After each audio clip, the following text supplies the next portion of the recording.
Secretariat Jantar Mantar पर पहुंचा हुआ हूं और यहाँ पर ईवीएम ब्लैक ग्लास डेमो, आइए हम मैम से बात करते हैं। उन्होंने धरना प्रदर्शन किया है।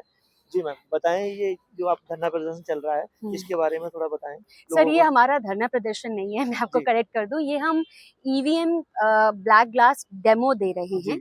ये डेमो मशीन है जो राहुल चिमन भाई मेहता ने बनाई है। वो आईआईटी दिल्ली से हैं और रटगर्स यूनिवर्सिटी यूएस में सॉफ्टवेयर की पढ़ाई करके, सॉफ्टवेयर इंजीनियरिंग की पढ़ाई करके आए हैं और पिछले 30 साल से वो सॉफ्टवेयर इंजीनियरिंग कर रहे हैं, सॉफ्टवेयर इंजीनियर हैं। अब हम जो दे रहे हैं वो धरना प्रदर्शन बिल्कुल नहीं है, वो एक डेमो है उनकी बनाई मशीन का, कि उन्होंने क्या करा है कि जो चुनाव आयोग की मशीन के सॉफ्टवेयर हैं, ऐसा ही एक सिमिलर सॉफ्टवेयर उन्होंने इसमें बना के ये दिखाने की कोशिश की है कि कैसे अगर इनसाइडर टेम्परिंग, हम हैकिंग शब्द नहीं यूज करते, हैकिंग एक ऐसा शब्द है जो कि दूसरे पर डालता है, मतलब बाहर वाले कर रहे हैं, हम ये बिल्कुल नहीं कहते। हमारा ये कहना है कि ये हैकिंग नहीं है, ये इनसाइडर टेम्परिंग है। यानी इस डेमो मशीन में जो सॉफ्टवेयर है उसमें अगर इनसाइडर ही टेम्परिंग करना चाहे तो वो कैसे हो सकती है, वो हमने आपको यहाँ पर इस डेमो मशीन में दिखाया है।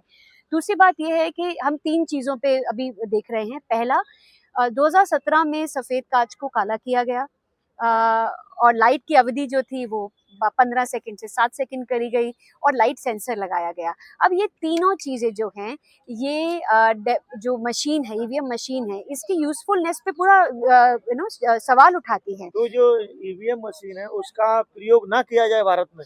हमारा ईवीएम जो ईवीएम से ही वोट करना चाहते हैं उनसे कोई झगड़ा नहीं है। हमारी मांग ये है कि एक तो ये 3 चीजें हटाई जाएं।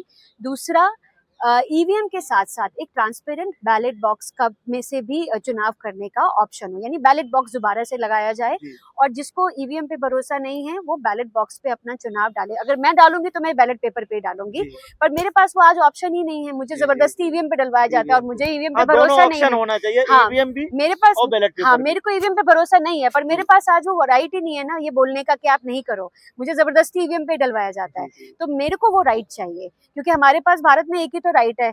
अमेरिका में लोगों के पास रेफरेंडम का राइट है, उनके पास रिकॉल का राइट है, जज को चुनते हैं, वो मंत्रियों को चुनते हैं, अधिकारियों को चुनते हैं। हमारे पास एक ही राइट है अपने विधायकों को चुनने का, और उसमें भी हम ईवीएम मशीन को ले आए हैं। ईवीएम से कहीं मिसयूज तो नहीं होता है कि हम वोट कहीं डालते हैं पहुंच कहीं और जाता है? देखिए, वही हमने डेमो में दिखाया है कि अगर ऐसा कोई करना चाहे तो सिंबल लोडिंग यूनिट होती है, हो जाएगा ऐसा।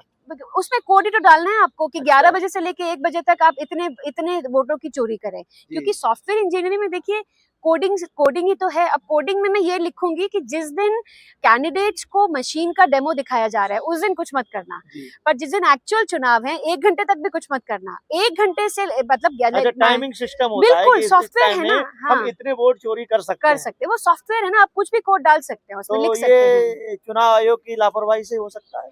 चुनाव आयोग अगर ऐसा चाहे तो अगर करना चाहे कोई भी, या चुनाव आयोग हो या इनसाइडर कोई भी हो, तो कैसे किया करने की पॉसिबिलिटी है वो हमने अपनी मशीन पे दिखाया है। तो अब क्या कहना चाहेंगे, ये क्या बोलते हैं, ये ईवीएम मशीन बंद होना चाहिए और बैलेट पेपर का अधिकार आना चाहिए? अगर आप मुझसे बोलेंगे तो डेफिनेटली ईवीएम बंद होना चाहिए, पर मैं फिर अपनी बात दोहरा रही हूँ कि फिलहाल के लिए जो सबसे वायबल ऑप्शन है कि ईवीएम में ये तीनों लूप होल्स को बंद किया जाए, काला कांच, लाइट सेंसर और जो लाइट की अवधि को बढ़ाया जाए जो पहले थी, एक तो ये हो और साथ में बैलेट पेपर का ऑप्शन रखा जाए, ये हमारी मांग है। नमस्कार। Thank you.